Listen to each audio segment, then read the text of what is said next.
What do you know about the murder of Ashley Dale? Please, if there's anyone here, make yourself known! Do you know anything about it? Oh, hello, Mr. Niall. Do you know why Ashley was shot and killed? No comment. Betrayal, murder, and horrible mistakes. This body cam footage, which was recorded by Merseyside British Police, was taken only several minutes after 28-year-old Ashley Dale was half accidentally targeted in her own home and then gunned down. I say half accidentally because she was not the primary marker here. In fact, the real target was nowhere to be found. And when detectives dug deeper into this case, well, let's just say that they found themselves unraveling a darkly infuriating story. So, who was Ashley Dale? How did she become an innocent pawn in a case filled with monsters? And what were the events leading up to her brutal murder? Welcome back to Coffeehouse Crime, folks. My name is Adrian, and today we're travelling to the north of England to a city named Liverpool. By the way, if you'd like some bloody good coffee, then please do check out my own brand named Classified. It's deliciously dark. That's classifiedcoffeeco.com. And also, please do consider subscribing if you haven't yet to see more true crime, strange and chilling stories. And now, with that out of the way, let's begin this video. So please grab yourself a coffee and let's caffeinate while we investigate. This is the case of Ashley Dale.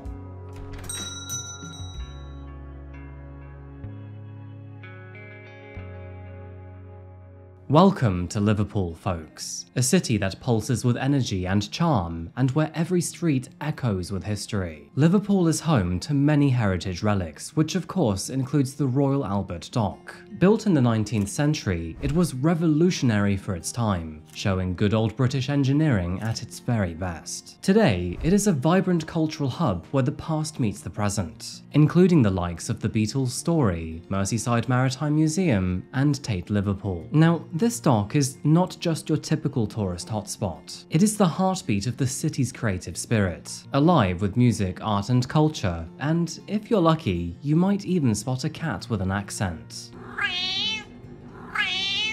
Although Liverpool does draw millions of tourists in each year, beneath the surface of this bustling city lies a much darker history. One where the shadows of gang culture shaped the streets just as much as the city's music and maritime heritage. In the late 1800s, Liverpool was a city of very stark contrasts, where opulent wealth coexisted with profound poverty. As is usually the case in most large cities, this disparity gave rise to notorious gangs, with one of the most popular ones being known as the High Rip Gang. Has anyone here watched Peaky Blinders? Operating in these dock areas, these gangs instilled fear among many of the working class, with their activities often finding their way onto the front page of local newspapers. But as the 20th century unfolded, Liverpool's gang landscape underwent significant changes. In recent years, the city is now home to numerous organised crime groups, which are not only well established in local communities, but with the added advantage of global connections too, meaning that they are now able to engage in activities such as drug trafficking, money laundering, weapons trading, and, of course, violent crime. Current estimates suggest that as many as 120 gangs operate around Merseyside. And, unfortunately, on a warm summer night in the year 2022, an innocent woman found herself right in the crosshairs.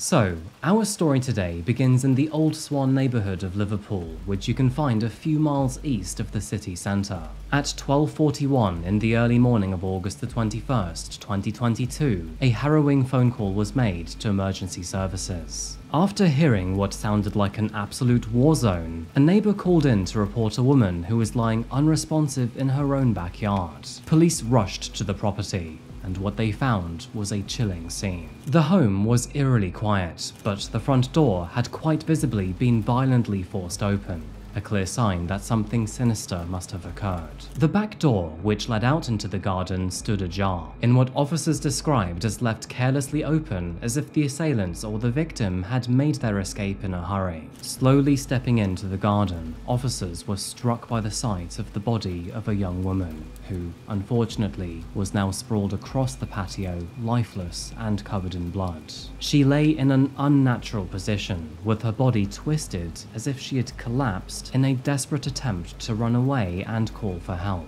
To add to the scene, a mobile phone lay only a few feet away from her, as if it had slipped from her hand in her final moments. However, what really shocked the detectives here was the unmistakable evidence of violence. After checking underneath her body, they realized that a pool of blood had soaked into the ground beneath, and soon they would realize why. Because after that, they identified several spent bullet casings scattered inside the home. This was a big night for the police force. Gun crime is relatively rare in the United Kingdom, so the fact that a young woman had now been gunned down in her very own home was extremely shocking. While detectives examined the crime scene, more personnel arrived, and the more that did, the more the neighborhood woke up to the commotion. Those living nearby would report hearing gunshots coming from the property, while others would report hearing tires screeching away from the scene. And of course, there would be other people who reported hearing a car alarm in the hours prior. Whatever happened, the sheer brutality of the invasion, the finality of her death, and all of the chaotic details in between would be sure to shock her community. Now, with neighbors being neighbors, it didn't take long for them to help officers identify that victim, and tragically, she would soon be known to be 28-year-old Ashley Dale. But now, there were many other questions which still remained. For example, why was Ashley targeted? Did she have any enemies? Who were the men that murdered her? And why? Well, not only were they all very good questions, but some of them would not even be answered in the way you'd expect. And that's because Ashley, well, she wasn't actually the primary target, merely a secondary. However, before we continue with this awful story, let's first take a look at Ashley and the life she had prior. Born to her parents, Julie and Stephen Dunn, Ashley was part of a close-knit family of 5 that lived in the city of Liverpool. As the oldest child of 3, she naturally became the protective sibling between them, watchful not only over her parents, but her younger brother and sister too. This protective nature would make some already tragic news all the more painful, when, in the year 2015, her younger brother Lewis was tragically shot and murdered at the young age of 16. His death, which was the result of mistaken identity by a rival gang, left a permanent mark on Ashley's life and shaped much of her outlook moving forward. But despite the profound trauma of losing her brother to violence, Ashley continued to push forward in her own personal and professional life. She channeled her grief into her education, before then finally completing a degree in environmental health. After that, she eventually secured a job as an environmental health officer, which is where she really flourished. Ashley's colleagues admired her not only for her work ethic, but also for the compassion and care that she showed in her role, which essentially was striving to improve the lives of all of the people in her community. As an environmental health worker, she worked on various initiatives to improve living conditions and public health around the city, gaining a reputation as hardworking, intelligent, and committed.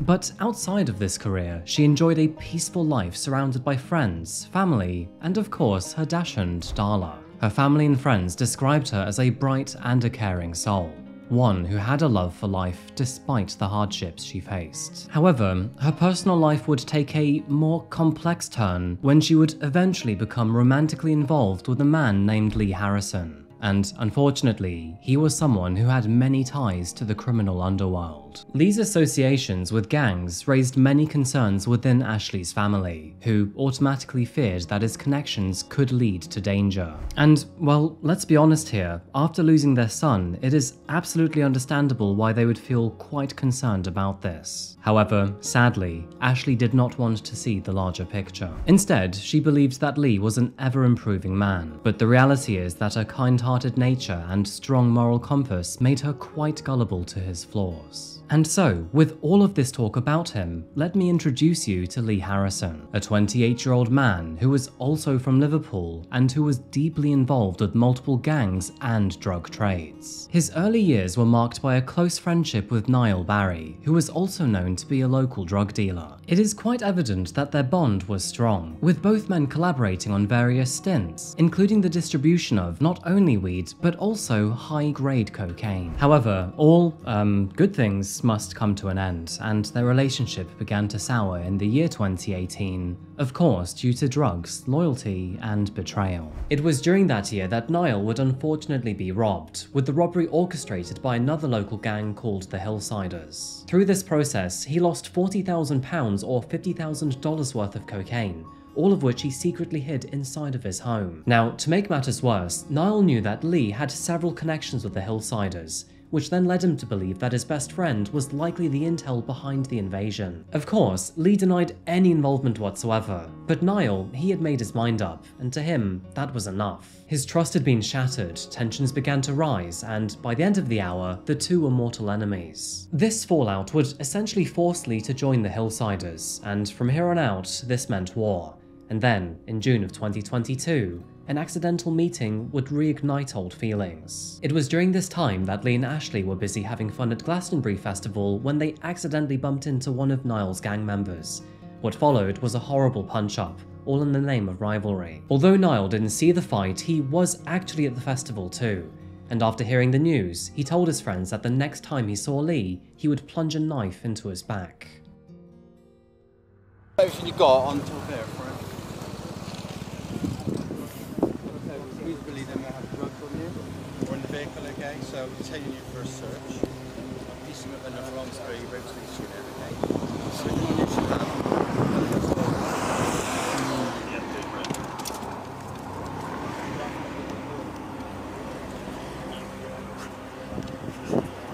Passport.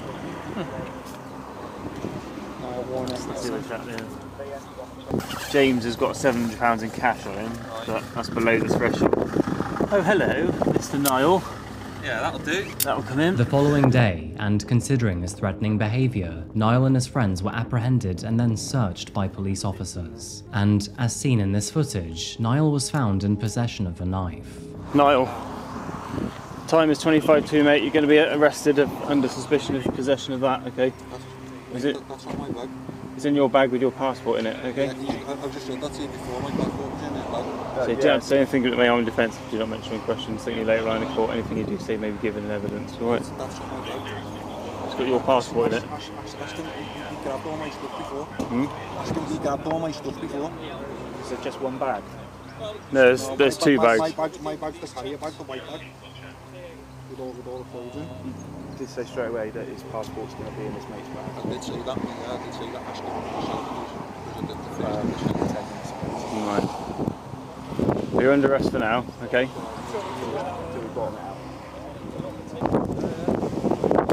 It's your bag, is it? Say again? The big blue holder. Now, luckily for Niall, his friend was happy to take the fall for him. Despite the knife being found in the same bag as his very own passport, he claimed that it actually belonged to his friend James Whittam. James was then detained on suspicion of carrying a weapon, and so, despite the police intervention, all underlying tensions persisted. So, I'm going to arrest you then, on suspicion of possession of this, okay? So you don't have to say anything but may harm your defence, you don't mention any questions, think you're later on in court, okay?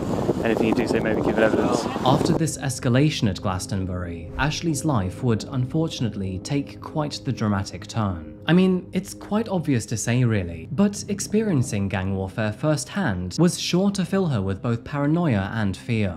Over the following days and then weeks, Ashley became increasingly concerned about the physical threats which were made by Niall, who not only threatened them at the festival, but also warned Lee that he would eventually be paying both of them a visit at their home address. It is quite evident that this chilling statement had a profound impact on her, because after this moment in time, Ashley began to sense that the danger was closing in around her. She decided to confide in her close friend named Moll. In a text message to her friend, she said, "I'm worried, Moll. I can't stop thinking that something's going to happen." As Ashley's anxiety grew, she reached out to several friends for reassurance. In another message, she shared how unsettling the entire ordeal had become. "I keep feeling like someone's watching me. I don't know if I can take much more of this." Ashley's constant vigilance clearly began to take a toll on her mental health, and the messages that she sent to her friends would reveal just how much that meant. Despite her attempts to reassure herself, Ashley could not shake the feeling that the worst was yet to come. In another message, she said, "I feel like a sitting duck, just waiting for something bad to happen. I keep hearing noises outside. I can't tell if it's my mind playing tricks or if he's actually there." And unfortunately, her gut instinct would ultimately prove to be correct. Ashley was a sitting duck, and the wolf was right outside her front door. The evening of August the 20th, 2022 began like any other. Ashley and Darla were settling in for an evening together while Lee was out with the boys. It was during the same evening that Ashley shared this photo of her and Darla on the sofa. Sadly, if only she knew what was coming. Later that evening, and once the sun had set, a car alarm suddenly rang out from the neighborhood. Through familiarity, Ashley would actually notice that it was her vehicle, but she thought nothing of it, and so, brushing it off as an inconvenience, she continued with her night. But in response, she did message her friend to say, "The car alarm has gone off again. It's the rain, I think." Now, the message did seem casual, however, the tone did hint that she was slightly paranoid. And this would deem to be true, because later on that evening, and in another message, she said, "I don't know. I keep feeling like someone's outside." As the night unfolded, Ashley's fears would continue to intensify. Her car alarm would once again be triggered, this time setting off her feeling that this was not just a coincidence. And so, in response, she messaged her friend to say, "I feel so on edge tonight. I don't like this at all." A mere hour later, and in the early hours of August the 21st, she would then receive a ring at the front door. And Ashley, well, she knew this was bad news. The doorbell's chime echoed through the deafening silence of the house, and then, without warning, the door was slammed open. A gunman immediately stepped inside. There was no hesitation here, and no chance to stop him. In an instant, he unleashed a barrage of gunfire, and Ashley, she had no time to react or escape. Rather panicked, she grabbed her phone and then began to run to the back door, but sadly, it was already too late, for she had been hit by one of his bullets.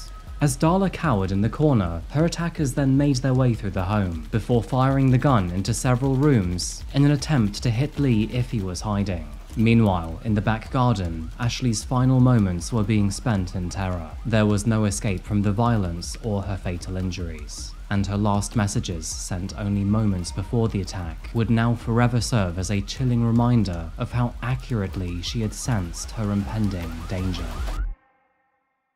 Please, if there's anyone here, make yourself known! Officers with taser.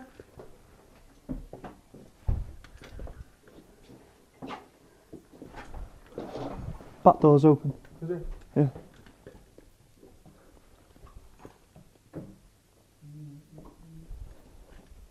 Chris, you've got taser on to the lead, mate.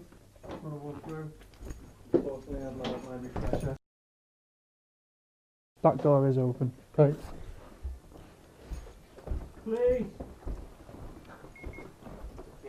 Go shift the back, which was reported by the back. Is that last patrol on the road?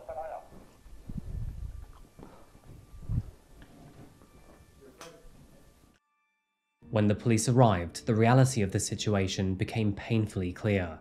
Ashley Dale had been murdered in cold blood, and many believed that it was likely due to her partner's involvement in gang activity. Of course, detectives would soon realize that all of Ashley's tires had been slashed, which was likely what set the car alarm off in the first place. This was a sick scheme to try and get Ashley and Lee out of the property. When her family learned of her final text messages, they were both devastated and furious, and they realized that she was spot on with her gut feeling all along. And you know what they say, folks? Always listen to your gut feeling. Now, thankfully, Ashley would essentially solve her own murder here, because those messages, they had everything officers needed to know. All they had to do now was piece the evidence together. However, there would be plenty of smoke and mirrors throughout the investigation, most notably from her boyfriend, who, rather conveniently, was absent during the shooting. Now, I should note here that Lee was extraordinarily uncooperative with all of the police officers, and would even refuse to provide a statement. And when he was forced to attend interviews, well, he just decided to remain silent instead. Of course, therefore slowing down the initial stages of the investigation. And surprisingly, that would not be the only thing either. He would also decline to assist in identifying potential suspects, distanced himself from the unfolding investigation, changed his mobile phone number, and even ghosted Ashley's entire family, leaving all of them to grieve without his support. Quite understandably, his lack of empathy and support would only add to the growing concerns about his own involvement or knowledge surrounding her death. Now, it is true, we all do deal with grief and guilt in different ways, but unfortunately, it is undeniable that Lee was acting like a real jerk here. And although I wish I could say that that was all of it, unfortunately it's not. I say I wish that were all of it because, unfortunately, there's more. To begin with, detectives were quite shocked to realise that, just after his girlfriend had been murdered, Lee then decided to travel to Spain for a holiday. Because, of course, the best time to catch some sun is right after your partner is ruthlessly killed. As you may have guessed, him leaving the country now meant that officers had to consider if maybe he was doing this to avoid prosecution. But the authorities had no time to waste here, and so with him away on holiday, they decided to focus on what precisely happened that night. August the 20th, 2022, James Whittam and Joseph Pierce were seen entering this shop through a surveillance camera. After making a purchase, they were then seen leaving the store before then getting into a grey Hyundai i30N. By the way, this vehicle would later be identified as a key piece of evidence, and that's because another surveillance camera had recorded it near Ashley's home earlier in the evening. The surveillance footage in question shows the car in the Page Moss area, indicating that the driver and passenger may have been surveying the location before the attack. Later that evening, and at around 11:30 p.m, James and Joe approached Ashley's white Volkswagen, which was parked outside of the family home, and then proceeded to slash the vehicle's tyres, therefore setting off the car alarm. Of course, this was in an effort to try to lure Lee or Ashley outside, but despite their efforts, no one emerged from the property, therefore leading them to retreat and then create a plan B. Unfortunately, that plan B was absolutely horrific.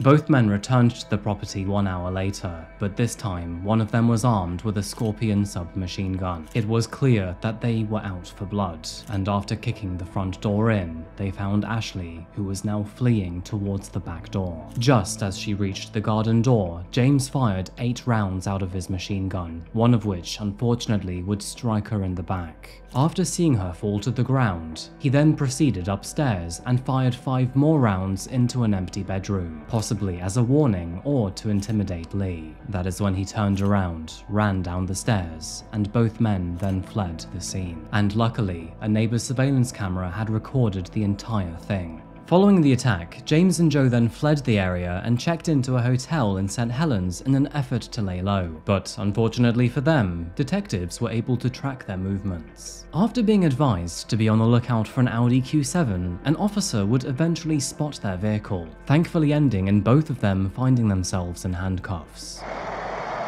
Open the door. Alright lads, keep your hands where you can see him. Just keep your hands where you can see him, pal. I'll put you in some handcuffs. Yeah, what about that side? Just need driver out that side. Recovering from a stroke.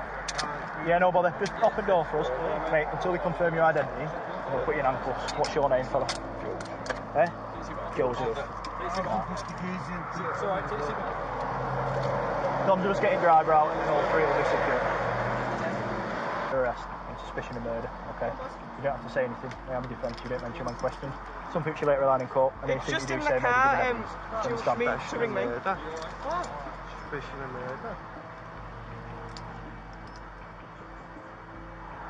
Hello mate, how are you doing? Just going to put you in cuffs, mate, alright.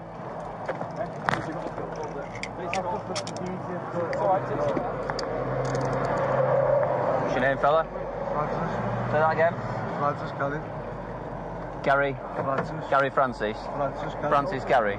Francis Kelly. Carrie. Kelly. Kelly, it's alright. My ears, your. Right, we'll walk over here, fella.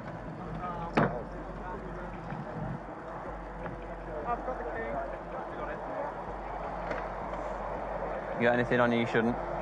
No. Anything in the vehicle that you shouldn't be? Yeah, James? Right, okay, you're under arrest for a suspicion of murder. Alright, you don't have to say anything.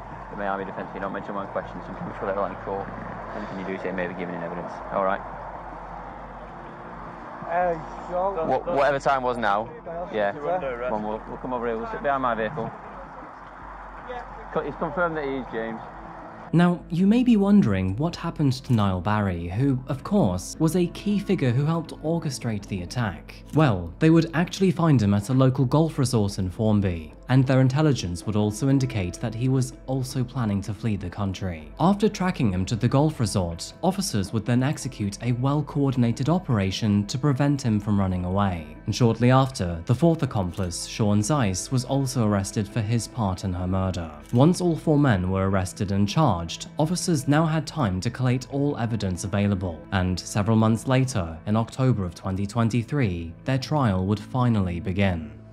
James Whittam, who of course was the man who had fired the fatal shots, would initially try to argue that he did not intend to kill Ashley. He argued that he had merely intended to shoot the place up as some sort of threatening warning. But instead, he then accidentally found and shot Ashley, therefore claiming that her death should not be considered to be premeditated. However, this claim would be very difficult to accept in the courtroom in light of all the evidence, of course including the previous threats, the messages, the countless surveillance footage, and the various witness statements. As Ashley came to terms with the fact that 2 armed men had broken into her home, she then reacted by screaming in terror and attempting to run towards the back door. This would have given James, who at the time was armed with a Scorpion submachine gun, plenty of time to know precisely what he was doing. Yet, despite the screams, he then fired 8 rounds towards Ashley. And with one of these shots striking her in the back, it was made clear that he had fired directly towards her as she tried to run away. No surprise, but in November of 2023, the 4 men were sentenced to a total of 173 years in prison for the murder of Ashley Dale. James Whittam would receive a life sentence with a minimum of 43 years behind bars. Niall Barry was given life with a minimum of 47, Joseph Pearce would receive life with a minimum of 41, and Sean Zeiss was sentenced to life with a minimum of 42. No doubt, but the conviction of Ashley's 4 killers was a bittersweet moment for her family, who felt that, although justice had technically been served, it could never replace the loss of their loved one. Ashley Dale's tragic death left her family with profound grief and loss. Her mother described her death as a life-altering event, stating, "My life might as well have ended there too. Those 3 little words turned my lights out forever. Time has since stood still." Now, if you watch my videos often, then you will know that we always end with a tragedy. But think about it and put yourself in Ashley's mother's shoes for a moment here. Having to identify your daughter's body, choose a coffin, and then select an outfit for her to wear at a funeral, instead of ever seeing her down the aisle, well, this anguish must be absolutely unfathomable. Of course, this was not the family's first tragedy either, making it all the more painful. Coincidentally, her younger brother Lewis had also been murdered through that gang warfare. During her funeral, her father said, "Ashley is the oldest of my 3, and Lewis the youngest, but both are now deceased." In a close but thankful twist of fate, Ashley's younger sister had actually intended to stay on the night of the shooting. However, due to making promises prior, she had to cancel at the last minute. Unknown to her at the time, but this decision would inadvertently save her life, which is so lucky here. It would have been beyond tragic if her family had lost all 3 children. In the wake of Ashley's death, her family has not only been vocal about their grief, but also about the impact that gang violence has had on their lives. Despite their immense pain, they have shown resilience throughout, and now advocate for an end to gang violence. It is nice to see that their local community have since rallied around them, offering support not only with vigils, but also memorials in Ashley's honour. So, you may be wondering what actually happened to Ashley's boyfriend, Lee, and unfortunately, I don't have a good answer for you. He would receive no punishment whatsoever, and in fact, he still remains free to this day. And I suppose what's even more frustrating here is that despite his girlfriend literally being murdered through the drug trade, he continues to sell cocaine and heroin for profit. So I guess it's safe to say here that this guy has not learned his lesson. He genuinely doesn't care. And believe it or not, but he would also make this tone-deaf post on Instagram, in which he said, "2 years, miss you Ash, you was a real member. Hope you're in paradise happy, miss you. Take an angel from me, feed a demon to you." Real classy, Lee.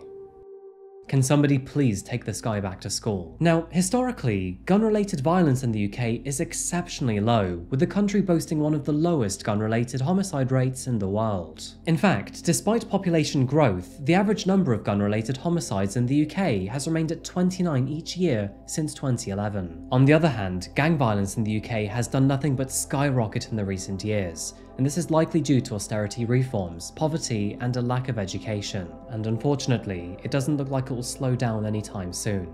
In the gang world, guns aren't the problem, knives are. This is external to the video, but if you're looking for something dark and interesting to read up, then I do recommend typing in UK zombie knives, because they are an epidemic in London. Anyway, those are my thoughts, but as always, I'd love to know what you think about this one. I think the big question here is, do you think that Lee should have been held accountable for Ashley's murder? Anyway folks, I'm going to keep this outro short and sweet. If you'd like to support me in the channel, check out my Patreon here. If you'd like to look at my adventures, look at my social media here.